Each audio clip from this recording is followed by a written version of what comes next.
So welcome to Digital Communication Theory. Today I am going to start fifth module.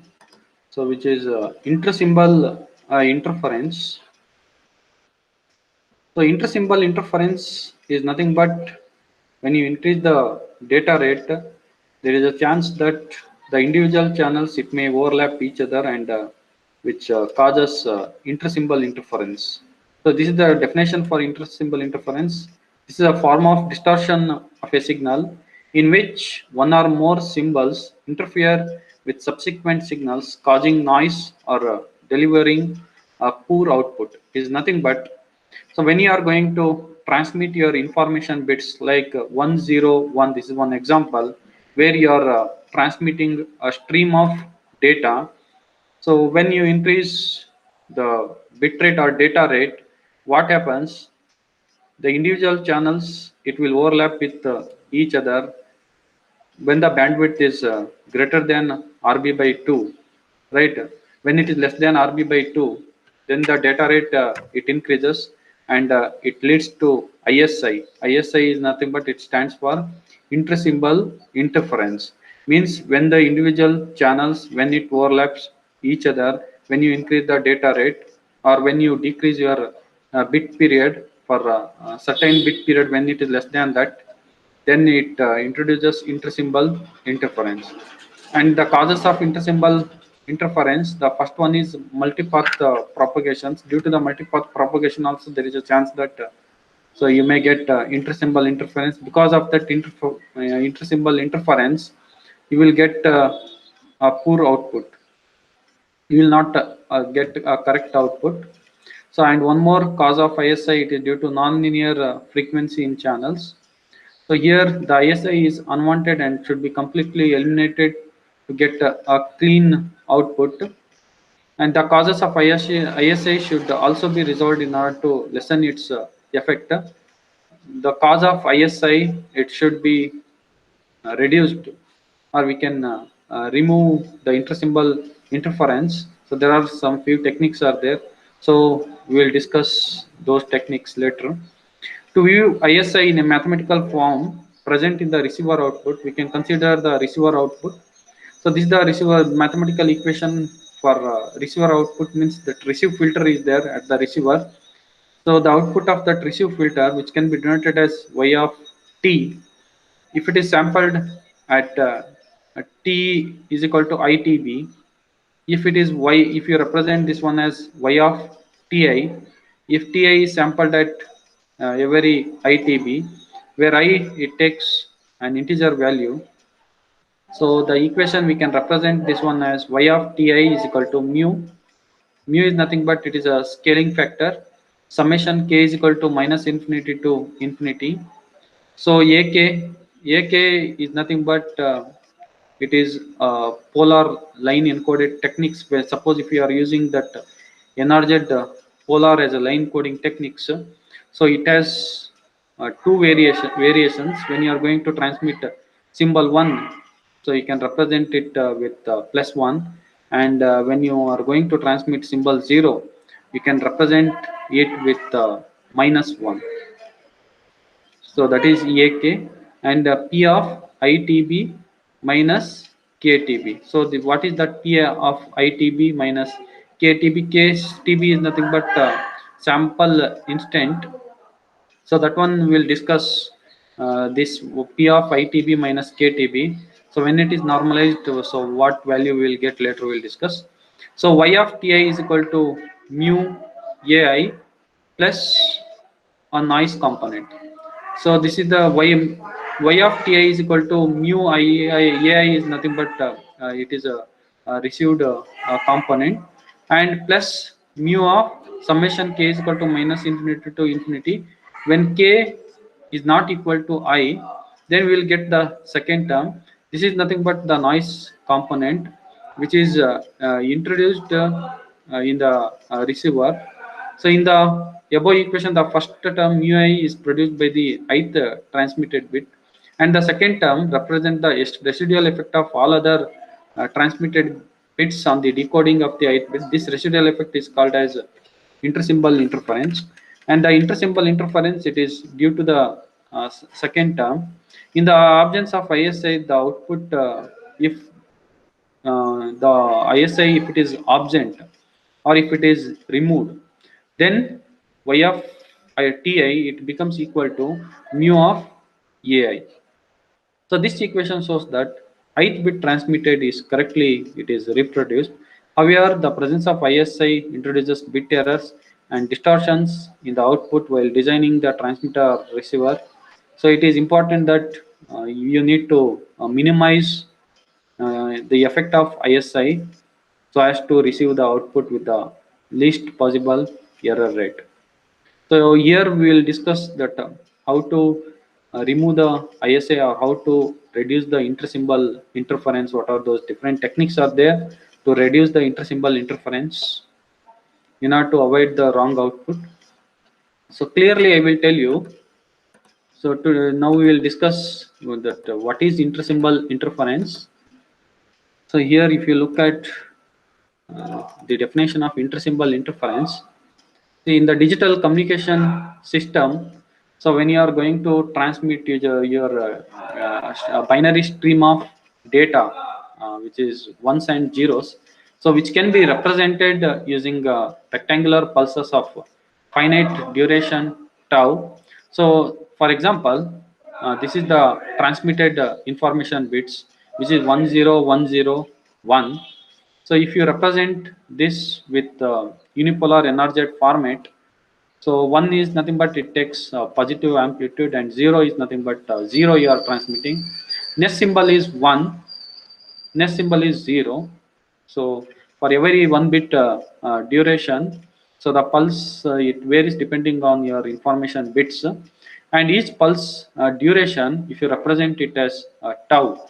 Now what you need to do is you just convert your time domain into frequency domain.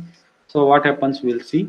The frequency representation of rectangular pulse, we already know that the frequency representation of this rectangular pulse, it is a sinc function of infinite duration. This is the sinc function corresponding to your rectangular pulse, right, which is having infinite duration.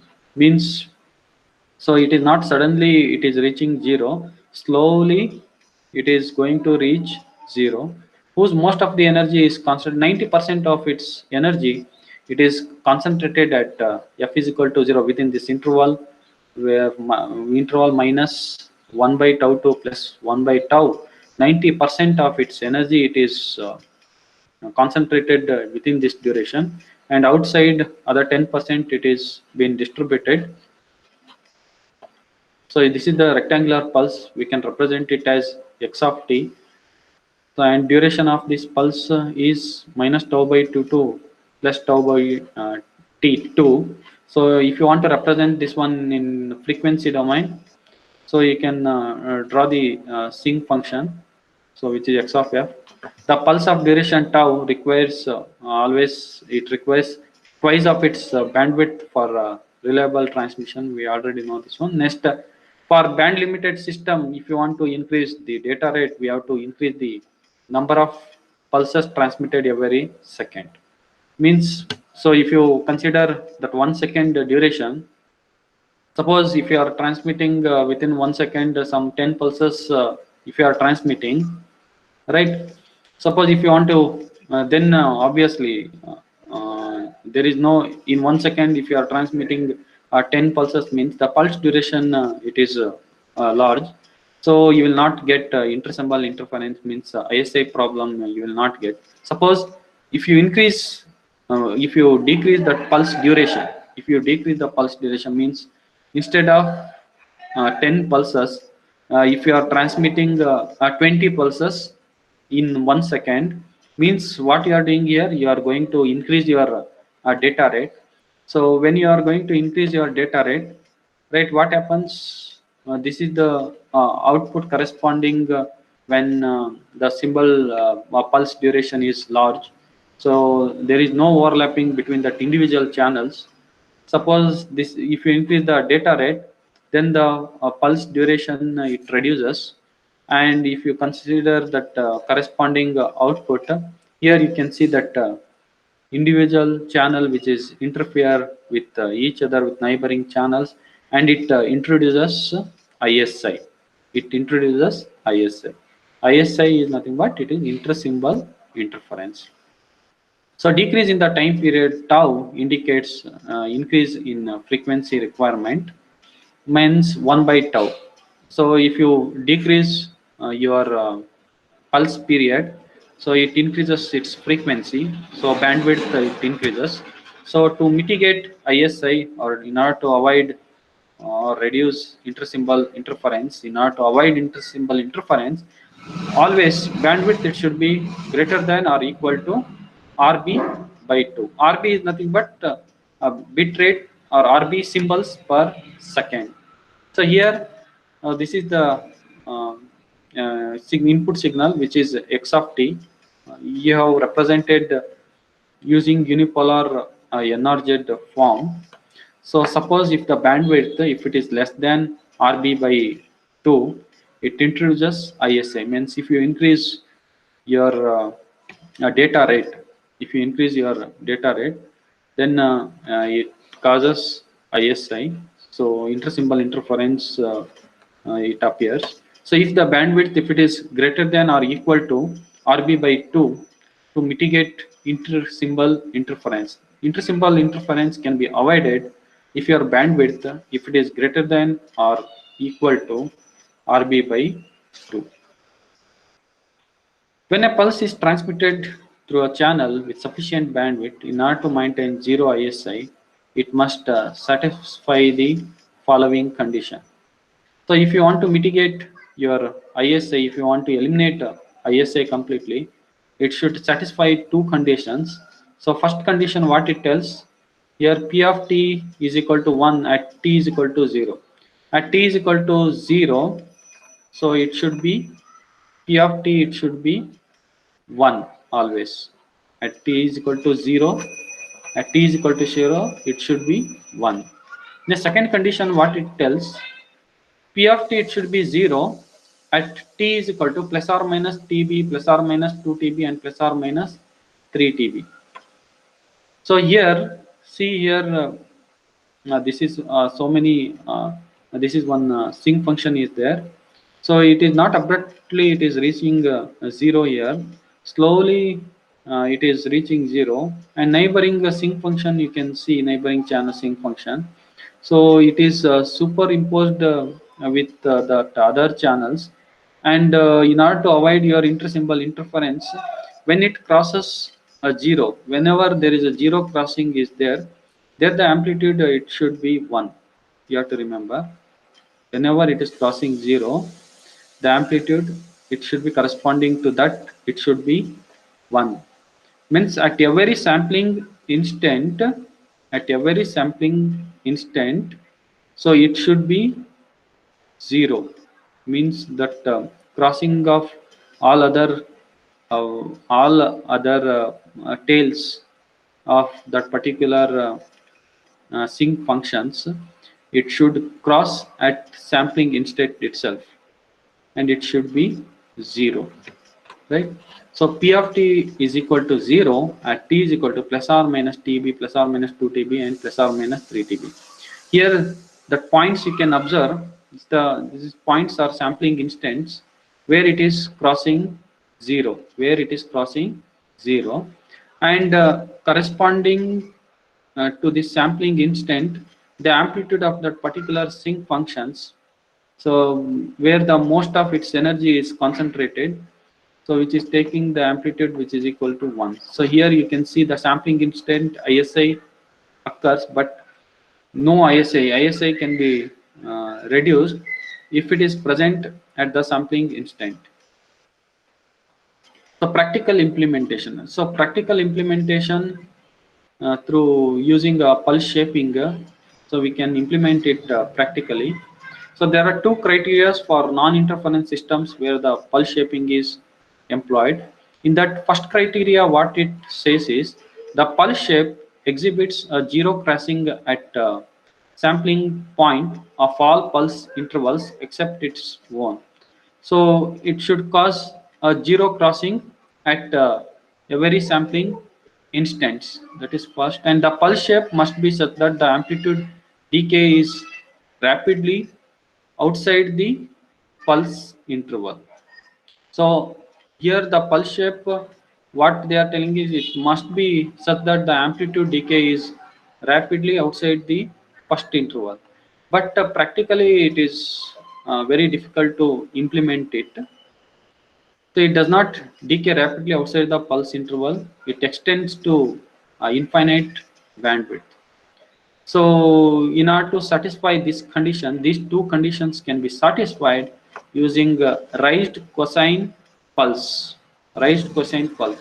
And this technique we will discuss later, but you need to remember practical implementation, it is very difficult.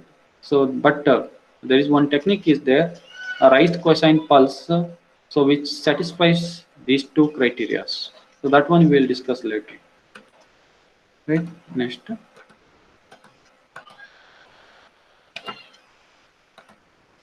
So next we will discuss about baseband transmission of binary data. So here we are going to discuss about baseband transmission of binary data. So we already know that in the baseband transmission, so we are not using any carrier signal, and we call this one as a low pass channel. This is called low pass channel. Here we are not using any modulators or any carrier signal. We are not using in the baseband transmission of binary data. And the best way to transmit your baseband signal, so we can use discrete PAM. Well, PAM is nothing but it stands for pulse amplitude modulation. This pulse amplitude modulation, it is most suitable technique for the transmission of your baseband signal, and it is most efficient in terms of power and the bandwidth which can be used. And the amplitude of the transmitted pulse, it is varied in a discrete form in accordance with the given binary data. So now let us look at the block diagram of the baseband transmission of binary data. Here, when you are going to transmit your information bits using a information source, so in the communication system, the communication system can be realized through transmitter, next communication channel, and next one receiver. The transmission in the transmitter, it consists of an information source. So this information source you have already studied in your information theory and coding. Next, line encoder. So line encoder techniques we have already discussed. Next, transmit filter. We'll discuss what this transmit filter it will do. Next, it has a channel whose transfer function which can be denoted as h of f, and a received signal we can represent it as x of t. So at the receiver, we are using the receive filter, a sampler, and decision making device. So the output of binary data, it depends on the what decision it takes. So here you can see that information source so produces a binary data which can be represented as bk, which is given as input to your line encoder. Here if you are using polar NRZ line coding techniques, with respect to the clock pulses, the amplitude levels it changes. It has two levels, so plus one and minus one. When you are going to transmit symbol 1, so we will represent with plus 1, and when you are going to transmit symbol 0, we will represent with minus 1. Then that will be given as input to your transmit filter, and whose transfer function we can denote it as g of f. So it produces that pulse amplitude modulated signal. That pulse amplitude modulated signal, so we can denote it as s of t. When it is transmitted through a channel, the additive white Gaussian noise, it will be added to the channel, and the received signal x of t, which is a summation of your transmitted signal and plus additive white Gaussian noise. So it has both the information signal and plus noise. The receiver filter, so we can represent it as Q of f, so which gives the output y of t. When it is sampled at time t is equal to itb at every sampling instant, so this when it becomes itb, so we can represent it as y of itb. So then that particular sample, it will be sample value or test statistics or observation vector. So we need to compare that with your threshold value, threshold voltage. So after comparing it, we'll get the received output binary data. So here you can see that element bk, so which can be represented using binary symbol 1 or 0. This information source, it generates that bk input binary data. So at every t is equal to ktb at every sampling instant, where k is equal to 0 plus or minus 1 plus or minus 2, where tb is nothing but a bit duration. Next block, we will discuss the line encoder. So line encoder output, we can represent it as S suffix k. It produces level encoded signal with respect to the clock pulses. AK is equal to plus 1 if symbol BK is 1, and AK is equal to minus 1, the input BK is symbol 0. For symbol 0, it produces negative pulse, and for symbol 1, it produces a positive pulse. In terms of positive and negative pulses of fixed amplitude and short duration, so it can be viewed as a unit impulses of opposite polarity. Next, that A suffix k, it acts as a modulating signal. That modulating signal, you have to give it as input your transmit filter, and whose transfer function is g of f, and it produces a discrete pulse amplitude modulated signal. And that pulse amplitude modulated signal, which can be represented as S of t is equal to summation of k is equal to minus infinity to plus infinity a suffix k into g of t minus ktb. This is the sampling instant at a very ktb. So you will get a pulse. So this is called a discrete pulse amplitude modulated wave. Then this discrete PAM signal, so which can be represented as S of t, when it is transmitted through a communication channel, so which is having a transfer function, so which can be represented as H of f. So that can the output of this communication channel at the receiver, the input to the receiver is x of t. So which is nothing but it is the convolution of s of t and h of t. So where h of t is the impulse function of that communication channel. Next, this received signal x of t. So when you are giving it as input your receive filter, so which is having which can be represented as which is having a transfer function of q of f, then output of that receive filter is can be denoted as y of t is equal to convolution between your x of t and q of t. So next we will discuss about the simplified representation of system. So this is the E suffix k, which is given as input your overall system characterized by a pulse spectrum, which is mu of p of f. So here instead of using line encoder, line encoder output is AK we will get. So here instead of using that transmit filter, you can observe transmit filter, channel, and receive filter. The receive filter output is y of t. These three blocks can be represented with the single block. So it has a overall system characterized by pulse spectrum, which is mu of P of f, where mu is nothing but a scaling factor, mu of P of t, which is equal to y of t.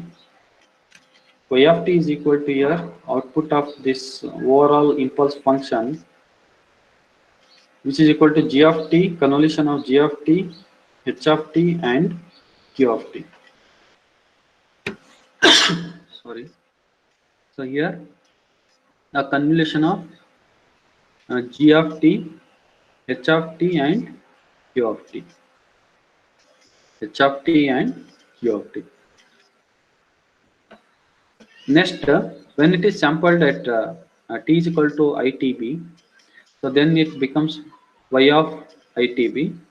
So this observation value or observation vector need to be compared with the threshold voltage. So when this y of itb, if it is greater than lambda, it selects the symbol 1. Symbol 1 will be received. This is called a reconstructed version of AK. When y of itb is less than or equal to lambda, it selects symbol 0. We assume that pulse of p of t can be normalized by setting p of 0 is equal to 1. When it is normalized, then we can set that p of 0 which is equal to 1. So here p of t, it is different than g of t. This p of t, it says the overall impulse response of this particular system. So here we will discuss about intersymbol interference problem. Here we discuss the effect of additive white Gaussian noise when you have transmitted your PAM signal through a communication channel. So what is the effect of the noise component with respect to your transmitted signal? We will discuss here. So this is the A suffix k will be given as input or input your communication channel. Here what we are doing is, here a suffix k will be given as input your summer, means here we are adding forcefully we are adding that additive white Gaussian noise to your signal component. So we will get a x of t. Here x of t is nothing but received signal, so which is equal to summation of your information signal. The information signal is ak plus the additive white Gaussian noise, which is w of t. So that will be given as input your mu into p of f. Mu into p of f is nothing but overall system characterized by pulse spectrum, so which can be denoted directly as mu into p of f, and output of this block will get y of t when it is sampled. So we will get y of itb at t is equal to itb, and need to compare with the lambda threshold voltage. So if y of itb, if it is greater than lambda, we can say symbol 1 is received. So y of itb when it is less than or equal to lambda, we can say symbol 0 is received.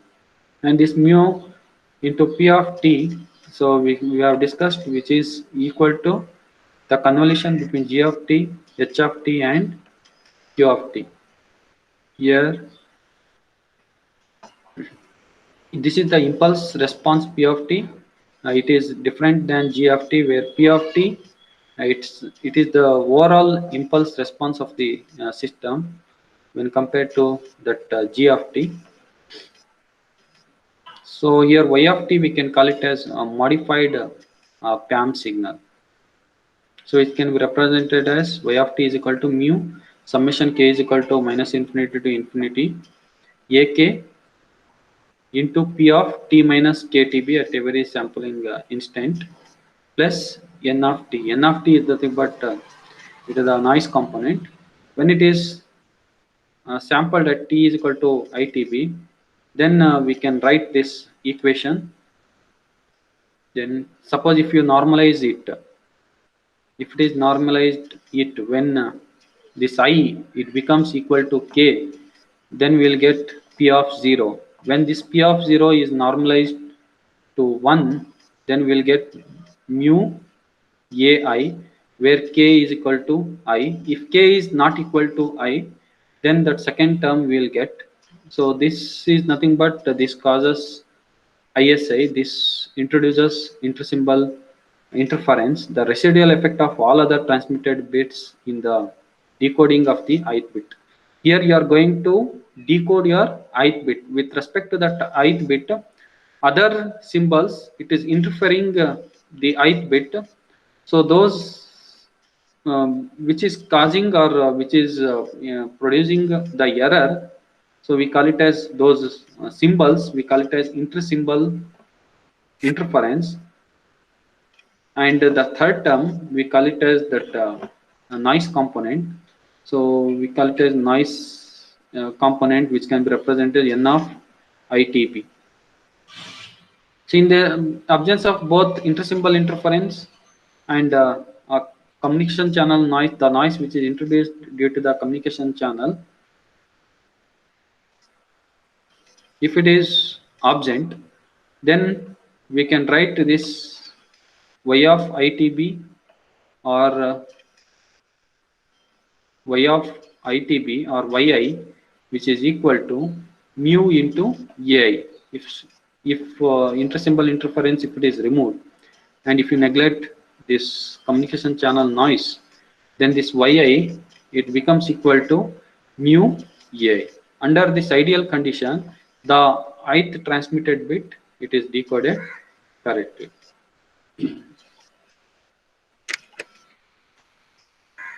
So all of you have understood this? Where is that?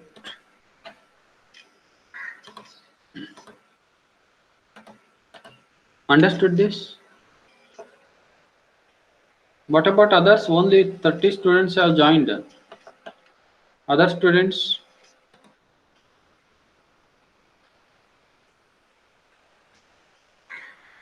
So you understood what is intersymbol interference? What is intersymbol interference?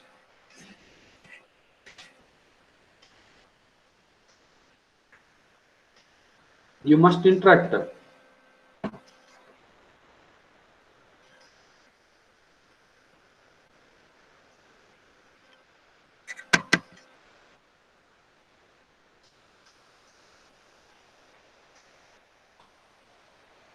So all of you understood that baseband transmission of digital data?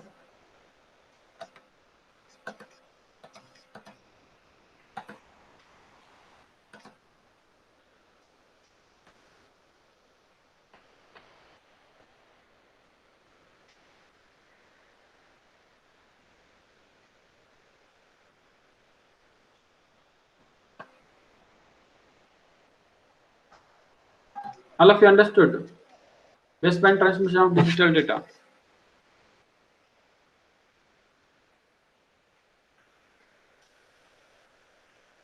So many mathematical equations you will get in this module. So you must understand this. So you will understand, but you have to go through it once. Right? Intersymbol interference. All of you understood what is intersymbol interference? What is ISI?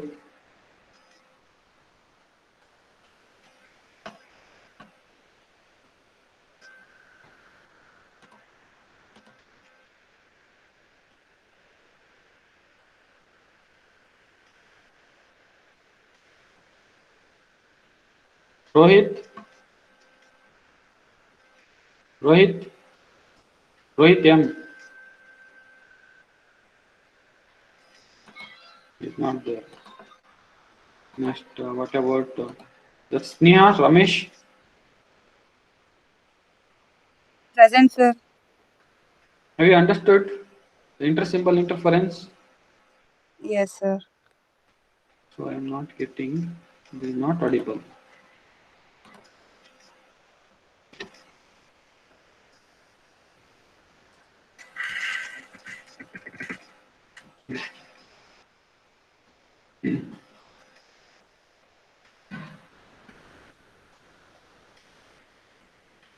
Neha Ramesh, Yes, sir. not audible.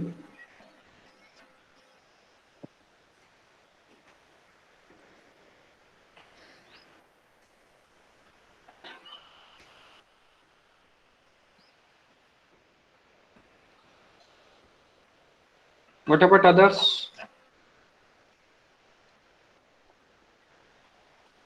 So in the chat box, you just enter if you have understood that what is intersymbol interference. If you have not understood, I will teach you once.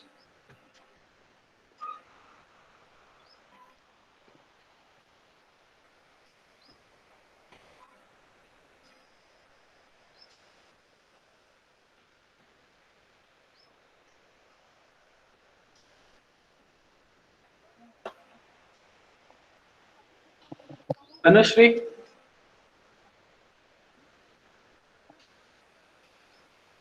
Tanushree, have you understood intersymbol interference?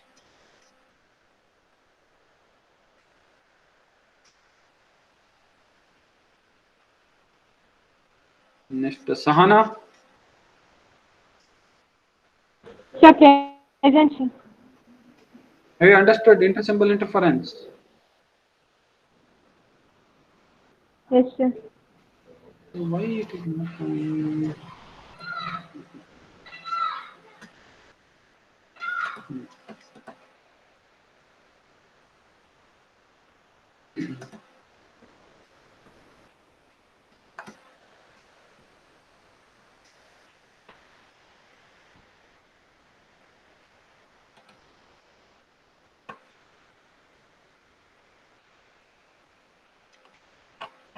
See, I will share the document. So I will share the notes. You need to understand what is intersymbol interference. You have to go through it, right? If you have not understood, in the next class tomorrow I have class again, and you can ask me. So if you have any doubts, so this week I am going to complete this module, fifth module. So, but you need to understand the basic concept. What is intersymbol interference, right? So this is the pulse with sufficient duration. So when you are going to increase your data rate, right, the pulse duration it decreases. When the pulse duration is decreases, then it bandwidth it increases. When the bandwidth increases, what happens with respect to your neighboring channels? It overlaps with each other. So when it is overlapping with each other, it causes intersymbol interference. So to mitigate ISI, you need to remember bandwidth. It should be always it should be greater than or it may be equal to RB by 2. If the bandwidth is less than RB by 2, where RB is nothing but RB symbols, number of symbols per second. So RB symbols per second. You denote that bit rate. So if this bit rate, if it is RB by 2, if it is greater than or bandwidth, if the bandwidth is less than RB by 2, so it introduces that intersymbol interference. You need to remember this one. And Ray's cosine pulse, that technique can be used which satisfies these two conditions. These two criteria can be satisfied using Ray's cosine pulse technique. So that one we'll discuss next class. So you have understood this one, ISI and baseband transmission of your binary data. That is also very important. And this is not difficult. This is very simple. Don't leave this module. This is very simple actually, but you have to go through it once. Then you will understand in a better way. Today, what you do is you just go through this derivation of baseband transmission of binary data. Here we are not using any carrier signal, just we are transmitting that information bits stream of binary data without using any carrier signal. So this is the block diagram. So we are in the transmitter we are using one filter, and at the receiver we are using one more filter. So in the transmitter we are using transmitter filter, and the receiver we are using the receive filter. So these things already you know that information source it generates that binary symbol which is 1 and zeros, and this line encoding techniques. So here we have used that polar NRZ line coding techniques. Using that you can generate a suffix k signal.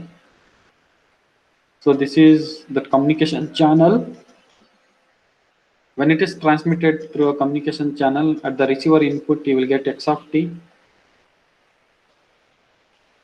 and when that x of t is given as input to your receive filter,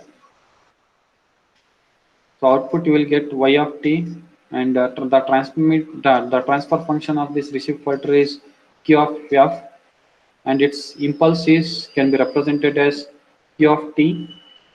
Next, this is a simplified representation of the particular system. It has three main components.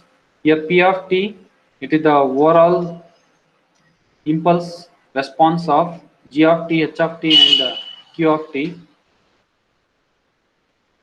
You need to remember. So at the output here we will get a y of t. It is the modified, we call it as modified PAM signal. When it is sampled at t is equal to ITB, you will get this equation. So here you have three components.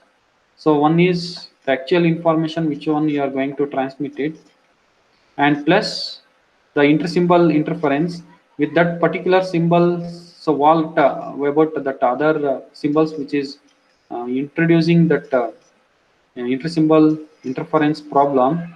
So that is the second component, and the third component is noise component, which is due to your communication channel. So we also call it as noise sample. So in the absence of both ISI and noise, you will get that actual bit which one you have transmitted. Ith bit it will be received or it is decoded properly at the receiver if both ISI and the noise is absent. Right. So next class I will discuss about Nyquist criteria for distortionless transmission. If you have any doubt, you can ask me.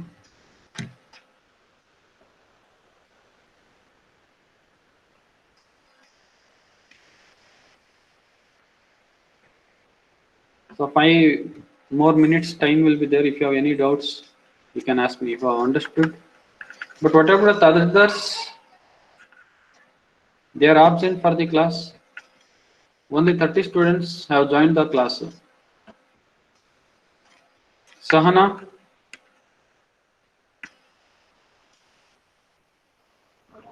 Yes. so what has happened? Getting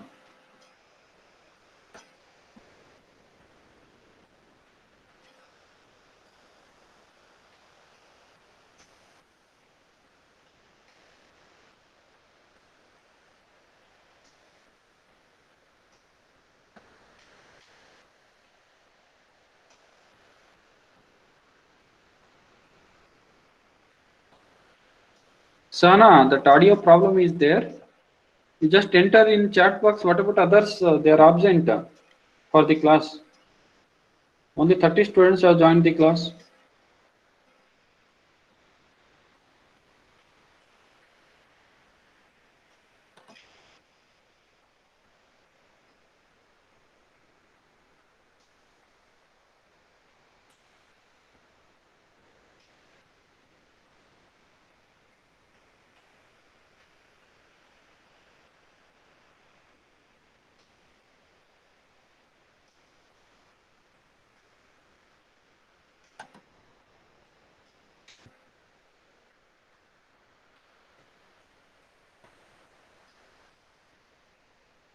Am I audible? Am I audible? Yes, sir. So what about others? Only 30 students have joined the class. What about others? They have not joined the class. This is very important class. So tomorrow if I discuss now that others, they won't understand.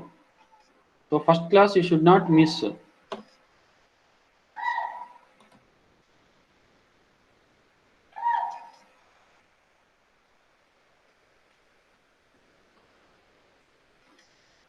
So anybody knows the reason why others they are not joined?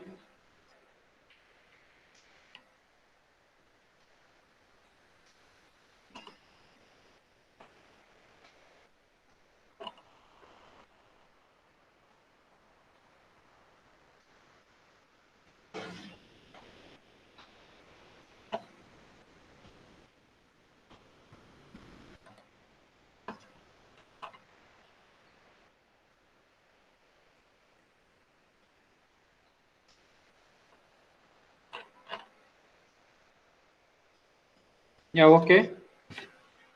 So I will stop the session. So I will share the document now. You just go through it. Okay. Through WhatsApp I will share.